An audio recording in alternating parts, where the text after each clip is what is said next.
to another spooky episode, creamy episode of the Film Alchemist podcast. The show where we take the movies we love, break them apart to find their gooey core and find out what makes them magic. I'm your host, Josh Griffey, joined as always by my friend, co-host, and philandering nightclub owner, Alex Dandino. JP Dandingy, right here. JP Dandingy. All right, before we continue, our descent into the Hellraiser franchise is part of our October Horror Mega Marathon. 31 days, 31 pods, a little bit of business. People, it's official. We are on Patreon. That's right, patreon.com/Film Alchemist Pod. The best way to make the show exactly what you want, especially this month. 3 of the movies this month were selected specifically by our patrons with their votes. If you want to have a horror movie every day this month, which we hope you do, you can only do that by joining us over on Patreon. You'll get 2 Patreon-exclusive horror movies and our feature-length commentary on the amazing 13 Ghost.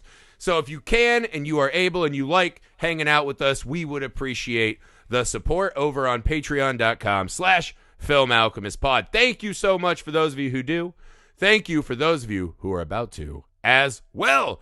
Sorry, I'm thinking about how gooey this movie is. I got flustered. The YouTube, Film Alchemist, subscribe over there. The email, filmalchemistpod@gmail.com.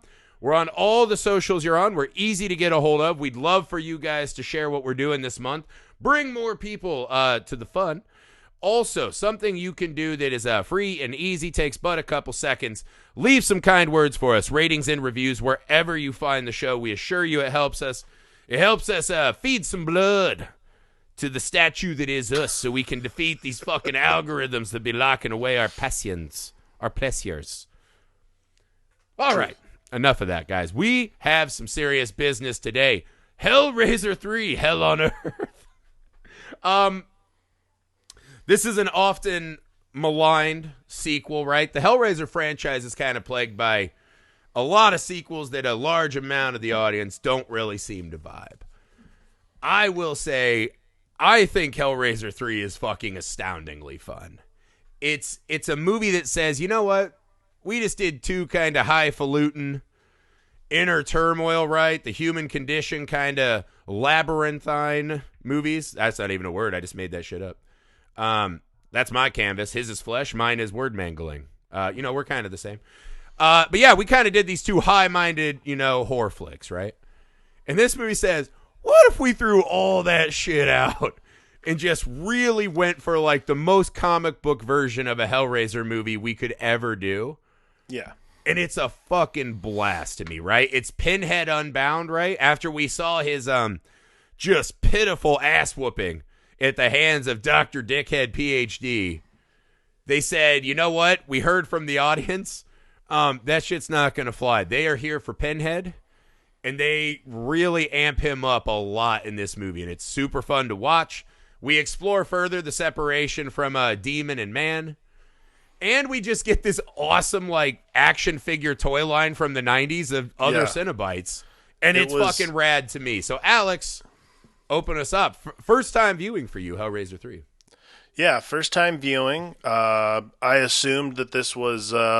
I assumed that Todd McFarlane had a hand in the designs of most of these.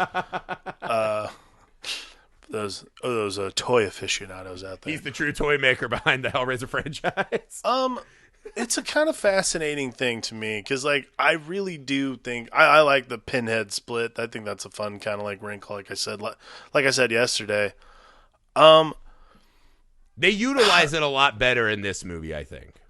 I can see why people don't prefer this one. Usually the first in a series of movies that gets shot on VHS is not a favorite. Sorry. Again, when you're all right, like, that's a fair shot. Whatever. Like, people always again, it's early 90s was like this phenomenal time where people like fucking Tom Savini shot a whole fucking movie on VHS tape. People could fuck off. Videotapes were a viable option back then, especially for low-budget horror stuff. So I personally don't have a problem with it. But it does, in the scope of 2022, lend itself to this sort of pornucopia of images. And Hellraiser 3 has that kind of in spades in a lot of ways. However, yeah, like honestly, it's just really fun. Like I had a good time watching it. Like I didn't think it was like I didn't think it was going to be that movie. Yeah. I think because of the continuation from 1 to 2, I thought it was going to be, and because of what happens at the end of 2, I thought it was going to be a little more focused like 2 is Connected. on. Yeah. Yeah, pretty much no. Like, Kirsty gets like a cameo. Like Kirsty's out of the picture basically. So Yeah, she gets the least helpful videotape interview evidence of all time. yeah, so I have to say though, it's fun, this is the kind of fulcrum where this series takes a big turn, right? So again, the first two were kind of exploring this angels to some, demons to other mantra of the thing, right? The Right. darkness comes from within humans, this and that. This movie takes a wildly different approach. This is Pinhead unshackled and unbound on our Earth, right? So we're no longer trying to draw human beings, right? Expose their inner darkness to draw them into hell where then, they can be tortured for centuries, right? That's not what we're doing. right. And by taking the fucking, human out of Pinhead, now we just see him at his most evil and demonic. He's no longer this kind of, middle aficionado of what we're not getting to happen this to isn't the ourselves. Dwight Schrute version that we've come to know and love over 2 movies. No, this is the full-on maniacal demon who wants to I think he even says, right, he wants to rub humanity's face in the filth of our soul or something like that, right? Yeah. He is here for fucking carnage and carnage alone. And I think, again, after seeing this beloved character, every time I see Pinhead enter one of these movies, I'm just like, this is the best character design of all time in my mind. I fucking love Pinhead. And to see him get his movie to become this fully formed, if not fucking chopped in half, almost two-dimensional version of himself, it was fun to see him just go full villain. It was really wonderful to watch to me. And I think that's what I take away most from this movie, man. I love Pinhead Unbound. That's a good way to put it. Pinhead Unbound. I like that. Yeah, I mean, again, I have no previous frame of reference, but like what I watched was a movie that is made by, this is how I'd put it.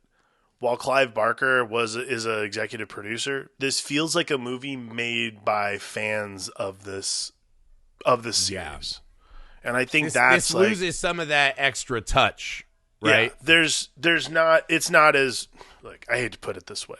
This is not as highbrow, I'd say, as the first 2. Oh, no, we're dipping into that. Well, it's elevated whore. No, like, We're not those guys, but I get what you're saying.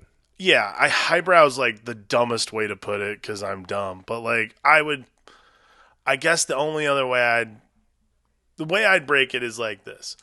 To me, the first 2 follow a very specific very, very specific story, very specific point of view, and like I liked those 2 as a 2-hander. Mm-hmm. 3 feels like a movie that was handed off to somebody and said, "Hey, make this your own." And that's exactly what happened. So like to me, to dislike a movie like this or to think it's not, I mean, you can rank Hellraiser movies. I don't think that's a problem, but like to just dismiss it out of a hat seems kind of silly. My theory is that this movie is not good at what made the first 2 exceptional horror movies, right? The first 2 thrive on the ripping our skin off and exposing us as the monster, right? This movie does not accomplish that at all. Right. The human characters, right? Joey and I can't even remember the other girl's name, right? The black hair girl. Sandy? That's not a Sandy. No. That she talks like Shaggy from Scooby-Doo, like, "Wow, thanks for letting me stay in your apartment, man." I don't remember her name. I don't remember her name. So and then inconsequential. J.P. Monroe, right? J.P. Monroe. Yeah. J.P. Monroe. These are not formed characters, right? These are not Julia's and, even Frank even the husband in the first one, his aloof ass. This is not Kirsty. These are not people truly grappling with the depths of human darkness, right? Yeah. We're now in a situation where no one's seeking this out. Yeah, they're the targets that hooks get shot at, essentially. Yeah, yeah. And they try their damnedest with this Vietnam flashback stuff. I have to say, so the movie starts with this kid getting brought into the ER after the reporter can't get the big story, right? Joey can't get it. Doc has the, hey, the story of your life could be right around the corner, right? Bloody chains. This awesome scene, right? The chains are like frying the ER. The fucking head explodes scanner style. Awesome. And she's just like, well, I got to figure this out, right? Again, she has seen the darkness and cannot run the other way, right? Classic Hellraiser right there. Again, we're getting into this, wow, Pinhead's acting very differently already, right? He's really like flexing in front of people that haven't opened the box. Right. In fact, this whole movie goes in that direction, right? Some guy, the guy who dies in the first scene is the guy who polished the box up and opened it. Mm-hmm. No one else in the movie really does that, right? Pinhead's just like, hey, I'm in this statue. Right. Thanks for the rat blood. Now I want some other bloods, and I'm coming for you, right? And that's fine, right? But so while it doesn't have that human side, they try to do this. Joey has these Vietnam flashbacks that somehow Doug Bradley, who, by the way, I met at a horror convention in Indiana and was wonderful. I got him to sign the image, right? The VHS box image. And he just goes, who am I making it out to? And I go, Griffey. Because I always get all my shit like to Griffey. So like when I die, my kids can have it, right? Right. And it'll be their name too. And he just goes, a pleasure to meet you, Griffey. And my nipples got so fucking rock hard, dude. It was insane. I could have been cast in this movie. That's how much my nipples were poking out. It was just amazing to meet him. Really cool, awesome guy.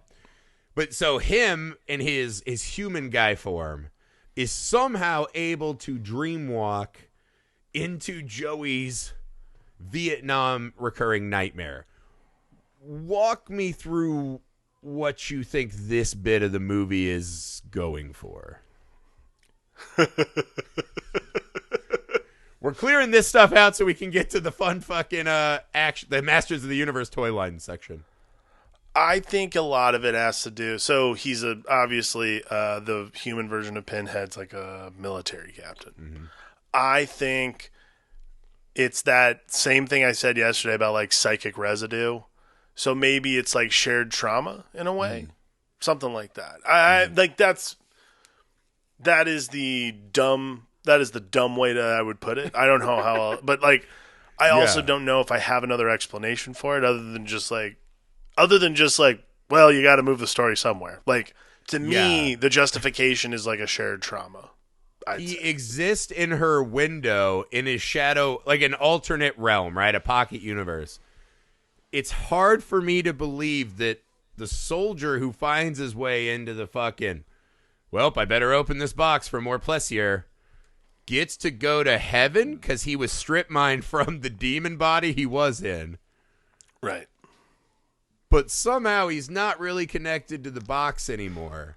So it's one of these like, what the fuck is this guy? What? Well, like he's not in hell. No. Because he even says, this is my domain, right? When you're in this F-shack where I first met my fate, this is my domain. Bring Pinhead here and I'll have the power. So I don't know. They hinted at that this might be a heavenly thing, right? That seems impossible. I mean, again, where is he existing? Well, again, like this goes back to the original film. Like it's not heaven or hell. It's not angels or demons. Like, sure. I think that there is this other primordial thing going on, especially because like it's not like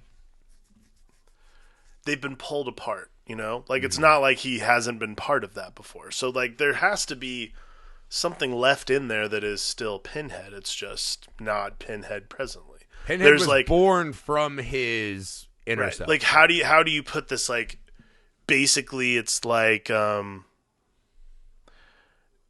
taking someone's id and letting it live outside themselves. Mm-hmm. Like that's really kind of like what it is it's just the unbridled version of it's the unbridled, like, okay. Spencer, which is Elliot Spencer is Pinhead's real name. So like Captain Spencer is the mammalian brain, and Pinhead is this reptile brain that exists only checked by Elliot Spencer. So when Pinhead is first originally formed, all those pieces are together and they all fit together, much like a puzzle box. Oh, they all I fit like that.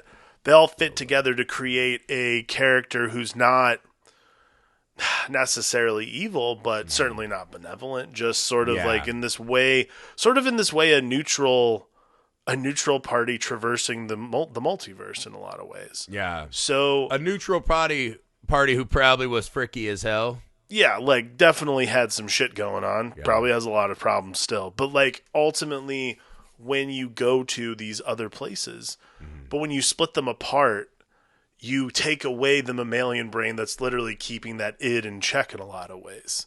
Like, to me, if this is the version of Pinhead in like Hellraiser 2, this isn't the version of...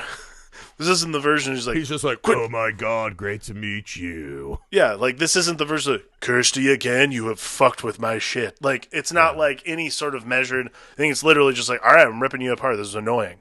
Yeah, like, well, they talk about, right, because he even says, like, I was him, and then a friend freed me, right? Kirsty Cotton.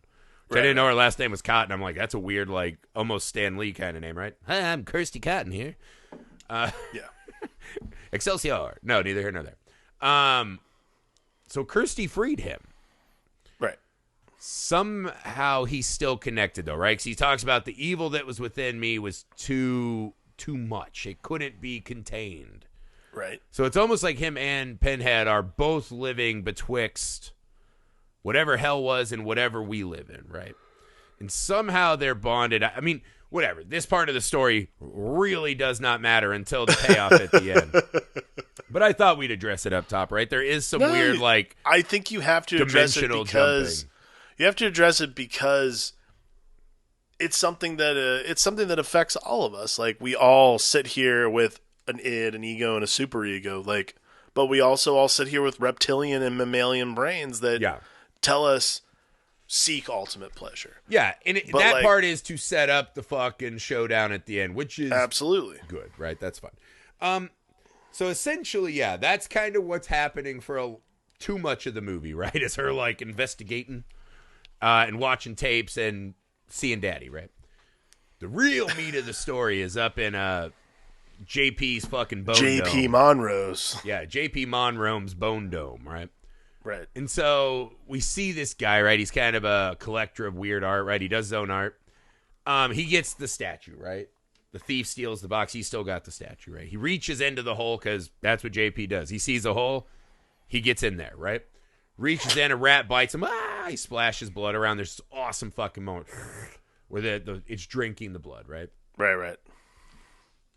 He brings this blonde lady up, right? He sees her, sends her the rose, runs through his whole shit, right? Yeah. We get a good bone scene, right? Which is just, it is kind of a funny banging scene because he's just sitting there, right? He's covering the boobs, right? But he's still smoking with no hands. And then when he fucking busts, he does like the, like he's Rocky on top of the stairs. Does like a really nice like Michael Jackson Smooth Criminal beat, yeah. Yeah. And then in the least surprising reveal ever, JP's like, oh, I'm actually a dirtbag, get out. The girl is indignant, right? And Pinhead fucking hooks her. Yeah. Drags her in, fucking rips the skin off. Love that shit. Dude, it's fucking great. It's so cool, man. And then again, our great Pinhead, right? He just goes, Jesus Christ. Not quite. Not quite. And we just get this fucking awesome kind of intro to Pinhead. He's static now. He's not the walls are opening, the lights coming. He's stuck in this pillar of souls. Yeah, he's not here to repeat. He needs some help, right? So he's got to fucking butter a biscuit, right? He's not just hooking the biscuit, right? He's got to butter some biscuit. And so he starts this, right? There is no good, there is no evil, only flesh, right? He mentions that he knows that JP killed his parents with that gun to get all the shit, spits the bullets out, which is fucking hilarious. But I love the part when he uses the pickup line that JP used on the girl, right? If you have a trait, let it define you. Uses it to fucking hook JP. And this is what we're doing, right? Now we're back to Julia and Frank 2.0. In this part, whatever. Then we got to do a lot of this like story, air quotes. Before we get back, JP gets fed to the statue, and now the statue turns red, it breaks, and Pinhead is unleashed. Right. And this is the id Pinhead. This is the one that's like kind of the evil. opposite of part 2, right? Which is just like amazing, and kind of fucking flops a little at the end. Yeah. This one's kind of like, yeah, all right. Like, okay, what? This one, Vietnam. And then the ending is just like, let's fucking have fun. It reminds me of a show you would see at the Boiler Room, which is definitely a bar I would party at for sure. To me, like, as soon as he breaks out and this like this Pidhead is just walking around, he's like, that's like to me where the movie is just like, guys, let's just fucking rage. Who cares? Like, that's like where someone broke out the suitcase of cocaine and someone had like a 40 rack of beers and they're like, what do you guys think? What should we do? I don't know, like cameraman guy? Oh, hell yeah, I love that idea. Yeah, this is cool because I do like, because Pinhead kind of is like, again, he has to butter some biscuit with Terry. He's like, you are at the door to dreams. Yeah. And he says, he's like, what's the key, right? Solve the puzzle, turn the key. She's like, what? And he goes, the key is lying at your feet bleeding or whatever. I like this idea that we are the key to all of this still, right? They kind of still foist it in there a little bit. And then, as the statue breaks, it's just like absolutely like a cum dumpster. And just splooges out everywhere. Like a fucking Cinnabon blew up or something. Oh, nice. Cinnabon? Cinnabuns. Yeah, just frost and buns since 1992. No, whatever. But Pinhead, I think there's still enough of this kind of teasing, right? Where you're like, all right, maybe we're still doing it. When he goes down the stairs to the fucking boiler room, right? This fucking rager, just heavy metal, highfalutin, cocaine bar, whatever the fuck it is. And he's on the stairs and he's just like, shall we begin? And it's just fucking awesome. He gets his Carrie scene where just all of a sudden the fucking chains are flying. He's ripping everyone up. He has a really weird one where he turns a glass of water into his face and then an ice shard to impale a lady. But it's just, I love it. But you watch that scene, right? And you're like, all right, this is so very different. Yeah. Then, this is a far step from Jesus Wept.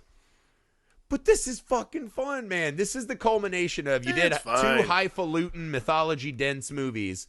Yeah, Don't you want to just see Pinhead fucking Don't you want to see it just kind of let loose? Because, like, here's the thing, too, is, like, the stuff with Captain Spencer, when they try to, like, bring it back down, like, the dream-walking shit. Mm-hmm.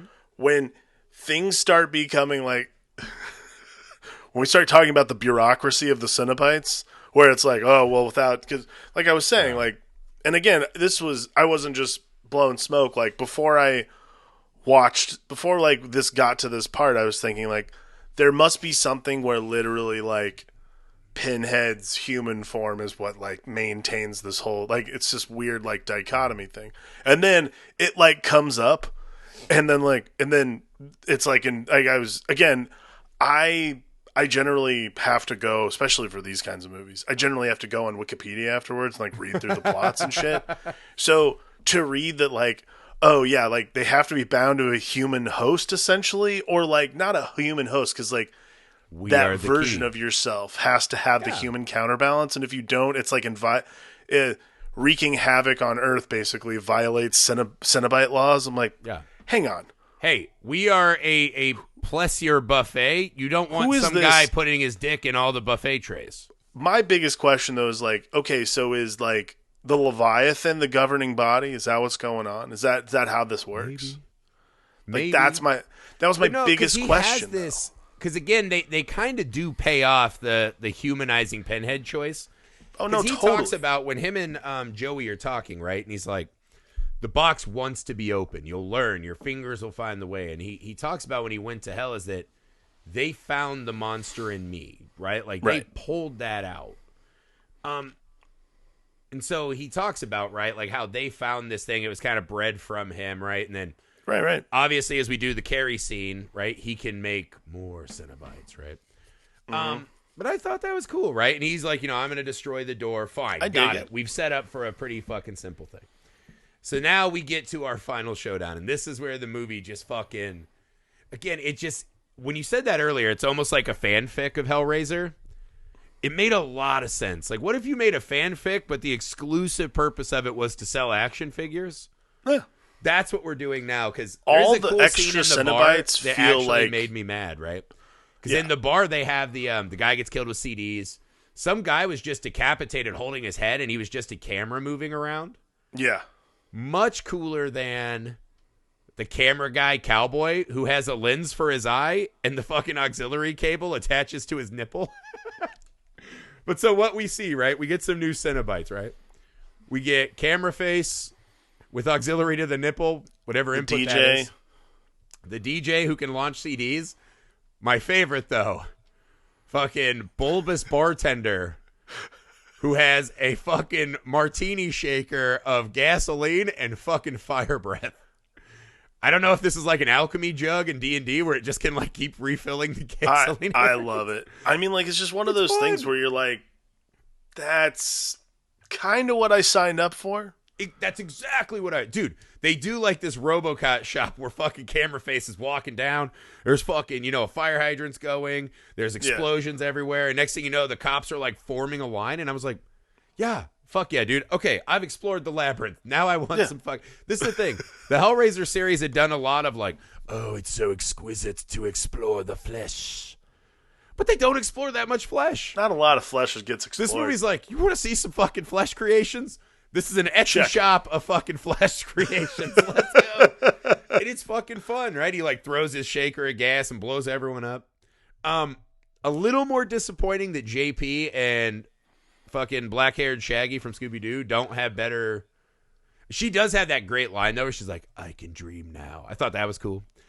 It is a little I know what you're saying though. It is a little sad that like, I wanted her to have an awesome Cenobite form. Like JP having like the fucking Drildo head, I'm like, yeah, that tracks. Like that pretty much makes sense. Yeah. I thought hers would be a little cooler. But no, we skipped the scene, right? Because as we're doing this action figure beat, we forgot the other important part, right? Pinhead can't take the box, right? He just can't like fucking hook the nips and be like, ah, you know, titty twister, give me the box. She has to hand it over, right? So she does have some power. I fucking love, and I was like, if this movie did nothing else right, that scene in the church is easily top 5 coolest bits in the Hellraiser franchise. That church scene alone, it's so on the nose. It's so in your face. It's just like, we're just doing blasphemies now. Yeah. But it is so fucking awesome, right? Because Pinhead comes in, he melts the fucking cross. I love when he, like with his fucking penworms, makes himself like Jesus. And he's just like, I am the way. And the fucking windows are blowing up and the fucking flames. Dude. What? Again, we're getting into like, I love, once we get into like full blown blasphemy, and this is the part that I was like, this is the part that I get it. It is really cool to see. Like visually, such a fucking blast. However, and this is what I was talking about yesterday, I really liked that this specific type of movie did not generally factor into like Christian hell and Christian, you know, those kinds of things. However, it didn't go as hard as I thought it would into that, and like it stayed pretty above the fray to just say, "Oh, how fucking cool is this?" Though. Yeah. How about these worm nails? Am I right? It's fucking, but it's almost like he's coming in and like, "Oh, I forgot you guys were doing this shit. I only deal with like fucking you know, butthole lickers and like whatever. I'm always dealing with those kinds, right? Like the people who are like dealing pressing with these it. People of butthole pleasures. Yeah, right? Like the people of HBO's Real Sex. It's like, oh God, another salesman in a fucking horse outfit, right? With fucking 3 feet of rubber stuffed in him. That's who Pinhead normally meets. And he gets out and he's like, oh yeah, I forgot there was this whole Christian thing. That's fucking funny. So then he just starts mocking it, right? And then it's almost like he's fashioning himself as the new Jesus, right? The son who is sent from Leviathan to fucking bring the new, this is my body, this is my blood. Right. It's fucking, dude, he's feeding the priest his own fucking, like, shit. Awesome. That scene is just, and again, this movie, for all of the fucking warts, they just fucking really press the pedal on, let's just have some fucking fun. I think that, yeah, once we get past like the setup of how like, because I was telling you like to me like the top of number 3 feels like we're just like got it, okay, so Pinhead just has to like Frank Cotton his way out of this out of the top of this, and then we'll like see some movie. Like I was expecting it to last a lot longer, so when it didn't finish the movie like that, and like that wasn't like the big third act reveal that he like finally broke 3, I was like, oh sweet, so this movie is actually gonna be just like, and that's why I end up with the fanfic thing, is it just feels that way. Yeah. It's like, what's some cool shit I did fucking forget, right? So, what's her name? The fucking black-haired lady? Her Cenobite power is cigarette burns. Yep. She's essentially John Bender's dad, right? This is what you get in hell when you spill paint in the fucking labyrinth. You know what I mean? Like, that's her fucking Cenobite power. She fucking gets to put a menthol out on you. She's like, I'll do it a lot. I'll do it a lot. Chatter returns. Is that true? Do you want to come over sometime? That has to be... Dr. Dickhead is such a fucking sadness in my heart. Cigarette burns might be the worst Cenobite power. It's not good. If you were to get fucking caught, what would your Cenobite form look like? Okay, actually, it's funny. I was going to ask you this. I was going to ask you the same question, particularly because of this one. I feel like... I don't know if I'd have one. I think they just turned me into Eeyore. I don't know. I think that's probably like... Yeah. You just be like, my only hell power is self-abuse. So you're just like the Cenobite in the corner whipping yourself and shit? Just constantly flagellating myself. I think mine would be some kind of like my face turns into like a bullhorn and I'm just like constantly trying to get people's attention. Listen to me, and their fucking ears explode and they cry. I would like it if you took Dr. Dickhead's singing thing. That's what I think you'd be. Yeah, maybe. I could see like a hell version of myself that's like, everyone has to listen. I think what I'm saying is funny. And just heads are exploding, and I'm like, no one's laughing. So for those of you, I mean, I know you don't, but so in the last season of Rick and Morty, there was a bit, there was a Hellraiser episode. I heard about that. Yeah, so the bit is that the Hellraiser, like all the Cenobites keep coming to Earth because Jerry is so sad and like unintentionally hilarious that they literally just like get off like spending time with him while he does karaoke. And like that to me, I was like, that's probably as close as I could get, is like that would probably be my ultimate pleasure, is just like watching someone make a total ass of themselves. Like that would be, I was like, yes. Yeah, maybe someone just gets like stuck with me. I'm just now this like giant bulbous monstrosity that never leaves the couch. And I just complain about whatever shows they like. And they're like, no, this is hell. Then you're like that character. They're just that character from Blade.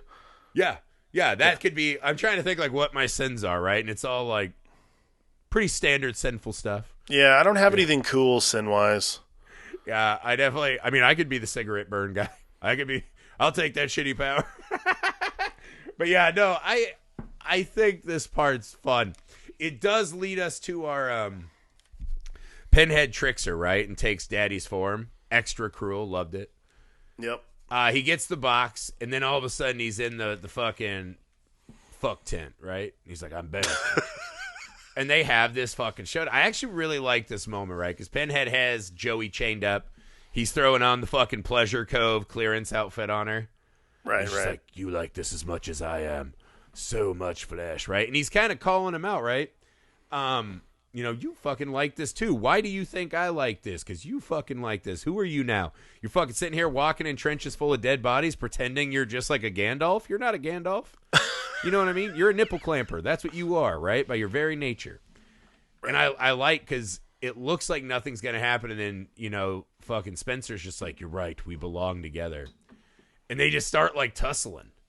Right? And it's kind of one of those, I'm like, I like it because it leads to that cool, like, their heads melting together. Yeah, the little... It was super fun, but also I was like, I don't love the idea of seeing fucking Pinhead have to have a wrestle. Right? I'm kind of more of the, like, stoic, I just throw chains.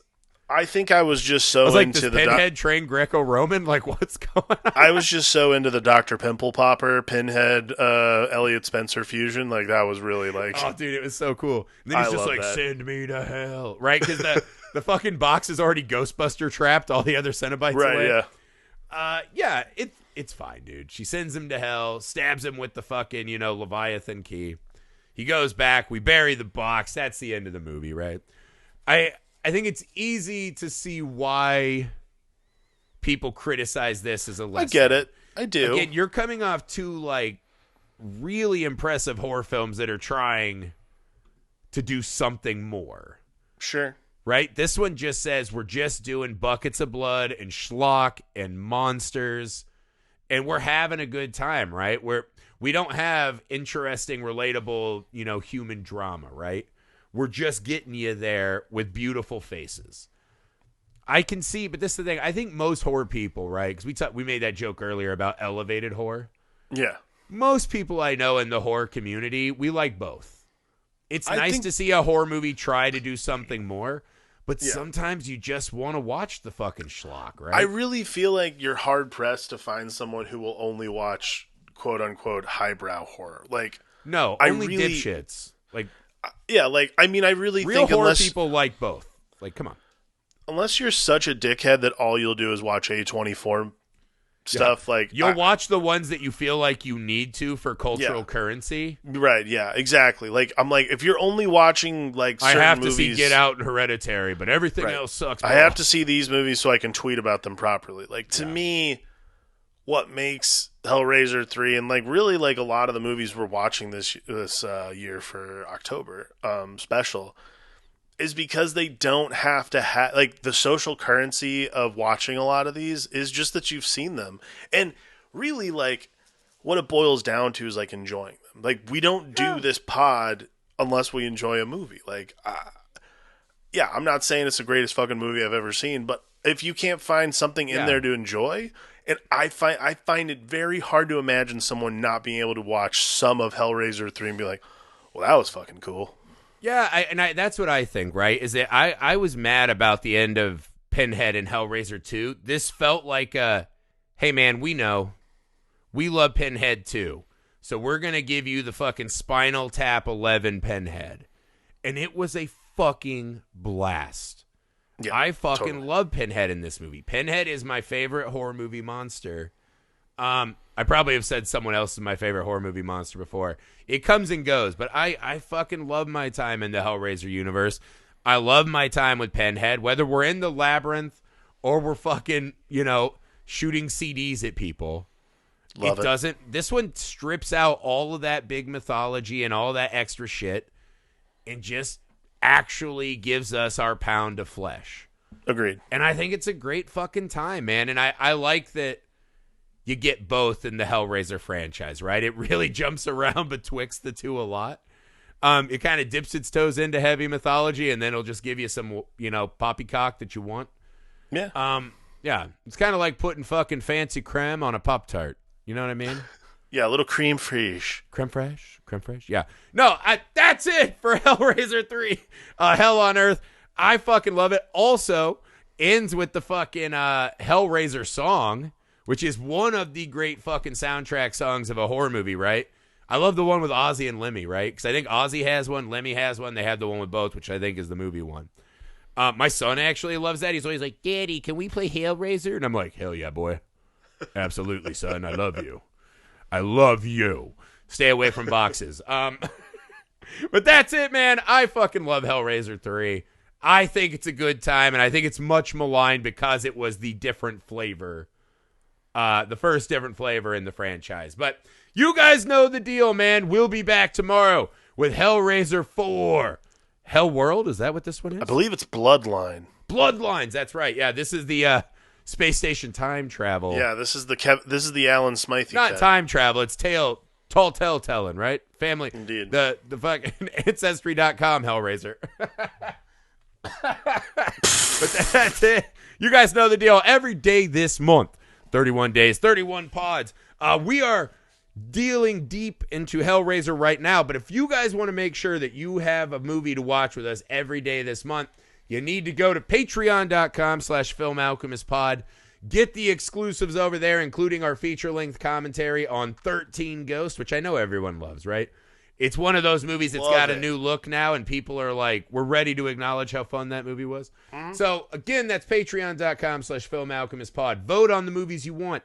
Come to our Patreon exclusive library, right? Miniseries, commentaries. We're always working to make that worth your time and support. So if you can, we'd appreciate it. Something easy you can do, leave us ratings and reviews wherever you find the pod. 5-star, a couple cents is why you like us. I swear to God, when we get those, it really warms our heart. We appreciate it so much, everyone who's done that for us. Follow us on the socials. Share all the stuff we're doing for this October Mega Marathon. It's a mountain of work, but it's a work of love. So help us get the word out. We would appreciate that. Subscribe to Film Alchemist YouTube channel, right? Film Alchemist is just what it's called. Email us, filmalchemistpod@gmail.com. That's it. Put on your fucking space sex outfit for Hellraiser Bloodlines tomorrow. For the Film Alchemist, I'm Josh Griffey. I am Alex Dandino.